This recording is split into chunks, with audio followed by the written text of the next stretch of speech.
This video is for all my people out there, the anarchists, the freedom fighters, the protesters, the rioters, the abolitionists, my non-binary siblings, my trans friends. First and foremost, in case I haven't let this be known here on this channel, this is my bubble, this is my community, this is our safe space. If you are here as a fan, as a viewer, if you want to contribute something to the conversation, do not feel pressure to, but more importantly, do not have a fear that anyone will judge you, because we're here as a loving community, because we know what it's like to be ostracized by the rest of these motherfuckers, okay?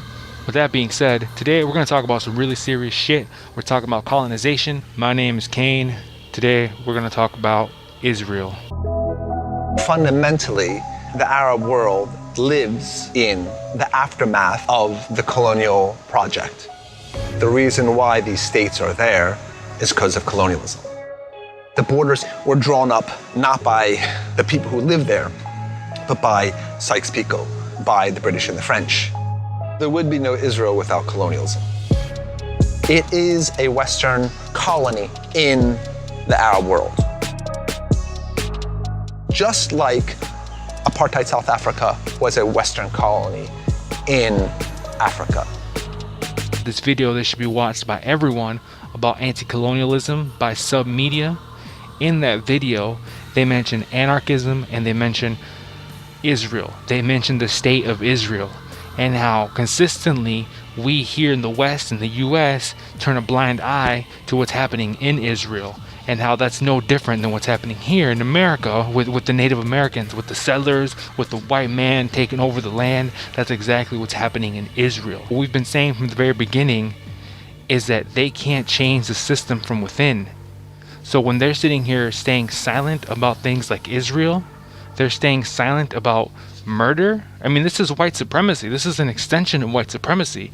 It is the colonization of Israel and the Palestinian people. Colonization is the military, economic, political, and cultural subjugation of one nation by another. It is the domination of one people by another. And there are few places on earth fortunate enough to have escaped its reach. If you're an American politician and you're not fighting against Israel, you're not fighting for Palestine, then you're complicit in white supremacy. And this came up because this new YouTuber I've been watching, I don't think he's new, but he's been around, but I just started watching him. His name is Richard Medhurst. Check him out right here. He made this video talking about Alexandria Ocasio-Cortez. Decolonization is a very unsettling and disruptive force. And so when I think about what that means to me and how I should relate to it as a non-Indigenous anarchist, I don't have any straightforward answers. I have some reflections. They're always changing.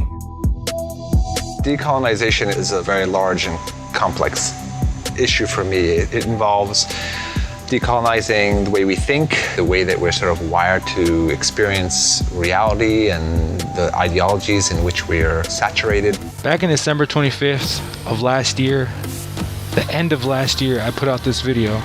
When I first started really uploading videos on here, I put out this video talking about abolishing whiteness and how whiteness itself is an oppressive concept. It is a system. It is not real. There is no such thing as whiteness. It is made up and enforced to perpetuate white supremacy at the deficit of others. What is the benefit of white people is at the deficit of everyone else who is not considered white.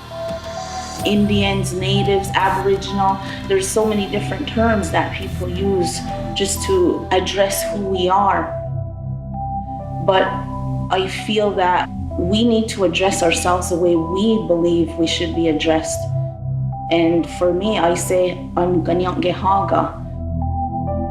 I'm not Mohawk, I'm not an Indian, I'm not an Aboriginal, I'm not, these are all different terms that have come after.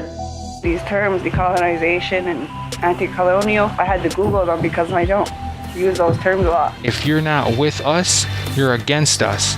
And Palestine is a place that needs our help. It is under occupation by Israel, by the white man. The same way that the white man came and took the land from the natives here in America is the same way that they're doing it in Israel to the Palestinians there. European expansion saw the colonization of Australia and New Zealand, along with large swaths of Africa and Asia. Some of these colonies were chosen for mass European settlement, while others were delegated as sources of hyper-exploited labor and resource extraction. Colonial borders, drawn up by foreign aristocrats and dignitaries, were agreed upon through diplomatic treaties and internecine wars. Politicians are all corrupt, so as soon as they get any sort of power, they're going to do everything they can to keep it. This is an extension of white supremacy.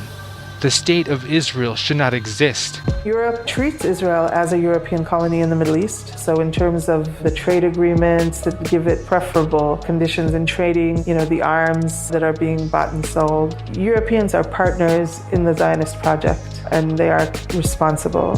When the West sees Israel, they see themselves. And when the United States sees Israel, they certainly see themselves. It's a state where Western white people came in and threw the native population off the land. It's a little baby America. While there's no single definitive figure, most historians estimate that between 50 and 112 million indigenous people were killed during the invasion and settlement of the so-called Americas, or nearly 95% of the local population. As we continue to talk about the abolition of the state, and we continue to talk about the destruction of the American empire, I want to continue to bring attention to what's happening in Israel. Here, our American government has obviously taken by force this land from the Native American people. What I want everyone to understand is this is happening across the globe, across the entire world. There are governments that are taking the land from the indigenous populations that live there. One of the situations that we're talking about right now specifically is that of Israel. There are few geopolitical conflicts more intractable than the decades-long struggle for the establishment of a Palestinian homeland in the areas claimed by the Israeli state. The fertile lands between the Jordan River and the Mediterranean have been fought over for thousands of years. Their capital, Jerusalem, is considered holy by all three Abrahamic religions: Islam, Christianity, and Judaism. Zionism, an ideological movement based around the imagined return of Jews to their biblical homeland, Israel, began to pick up steam in the early 20th century. It was seen at the time as a potential solution to the centuries of anti-Semitic persecution the Jewish people had faced at the hands of European Christians. Following the horrors of the Holocaust, in which 2/3 of European Jews were killed, support within the colonial ruling classes swung behind the establishment of a Jewish homeland. But rather than establish it within the restructured borders of Europe, the Zionist movement was granted a sliver of the Arab world, in an area the ancient Greeks referred to as Palestina. For a long time in my life, I have continuously, willfully been ignorant to everything around me, because as far as I saw it, there's nothing I can do to change it. So why should I even care? But you know what? I've changed that way of thinking now. And this is what I do now. I tell people what's going on. So in case you didn't know, well, hopefully after this video, you will have a better understanding as to what's going on, and you will feel comfortable with having these conversations whenever it gets brought up. Or you'll feel comfortable enough to bring it up to people. Hey, if you care about indigenous rights, do you know about the indigenous people, the Palestinian people, the indigenous people of what they are calling the Israel state? Israel is not real. Israel is white settlement.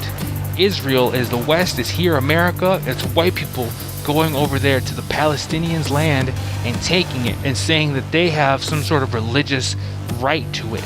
Under the unquestioned protection of the Trump regime, they have largely abandoned any pretense of seeking a lasting peace with their Palestinian neighbors, seeking instead to increase the pace of settlement construction in the territories they occupied in 1967.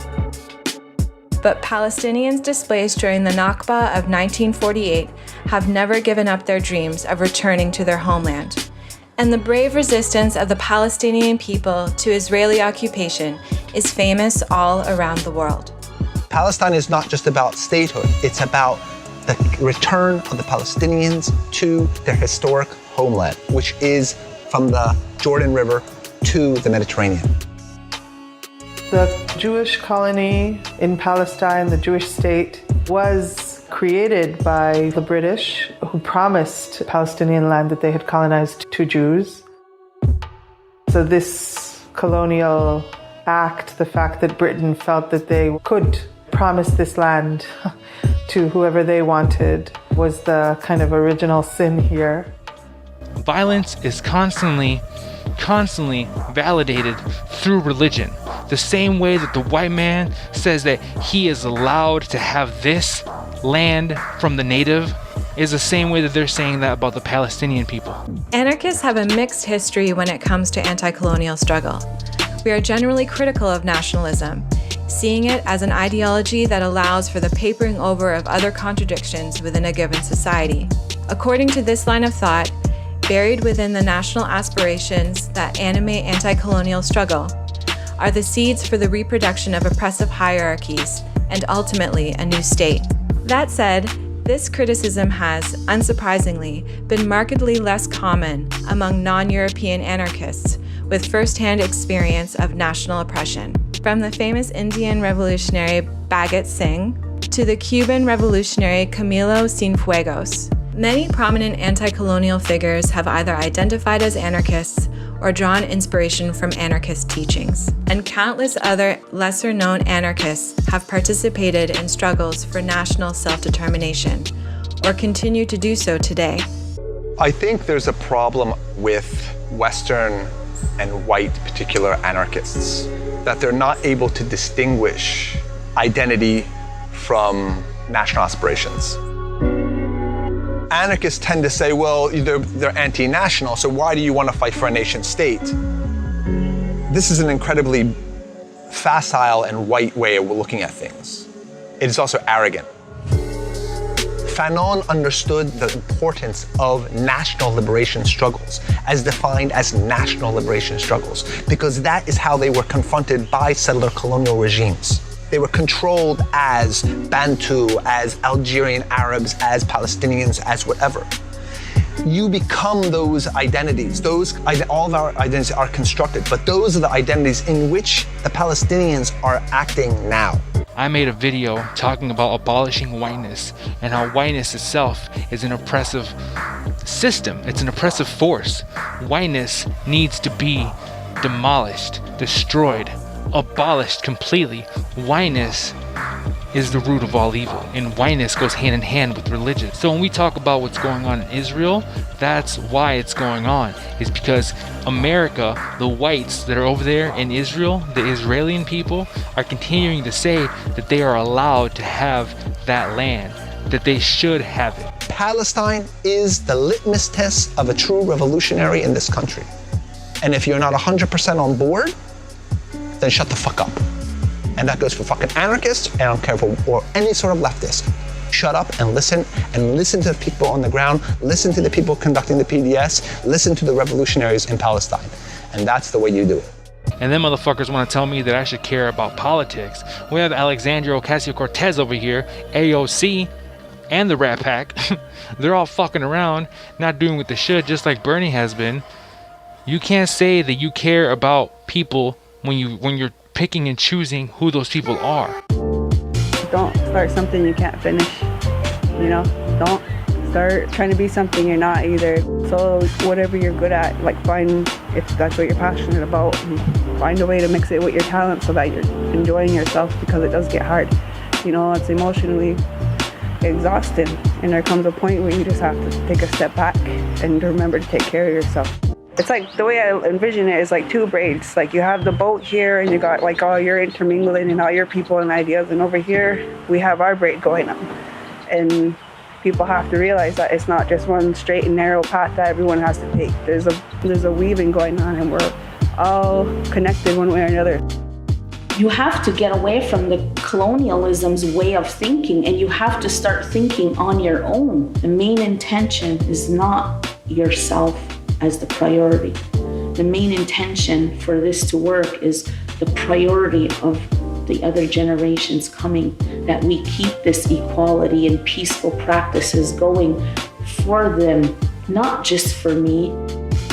Capitalism continues to fuel the aggressive extractive projects snaking across the continent. Anarchists fighting against exploitative processes of capitalism should think about how important it is to link their struggle to anti-colonial resistance.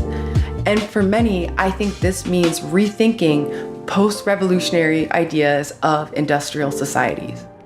To me, I see whiteness everywhere I look, whether it's the suburbs, whether it's something small like music, like metal music, like how all metal music is a bunch of fucking white boys, or how the suburbs are made for gerrymandering and redlining. The Zionist state, Israel, would have to be dismantled, and a new system based on equality, equal rights would have to be created, one in which we could all live together as equals. And I believe that, I know how wonderful that can be because my life is an example of that.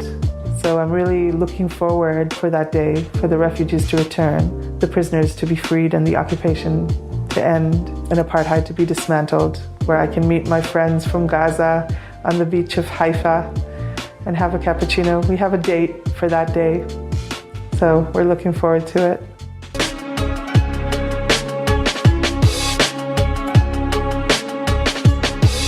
There are few struggles with higher stakes than those waged by Indigenous peoples against their colonial occupiers. This is because the assertion of collective self-determination that they represent is a direct attack on the legitimacy of the dominant colonial power structure. For states, they are therefore existential threats and tend to be treated as such. The intense level of conflict that often results from these clashes can in turn rupture the illusion of social peace. This poses opportunities for revolutionaries, but also considerable risks. It draws clear battle lines, allowing states to mobilize their own national identities in order to allow for the intensification of repression. Non-Indigenous anarchists must be well aware of these dynamics, both in order to anticipate and help combat nationalist reaction, and to be able to act in complicity with all those who take up determined struggle against our mutual enemies within the ruling class.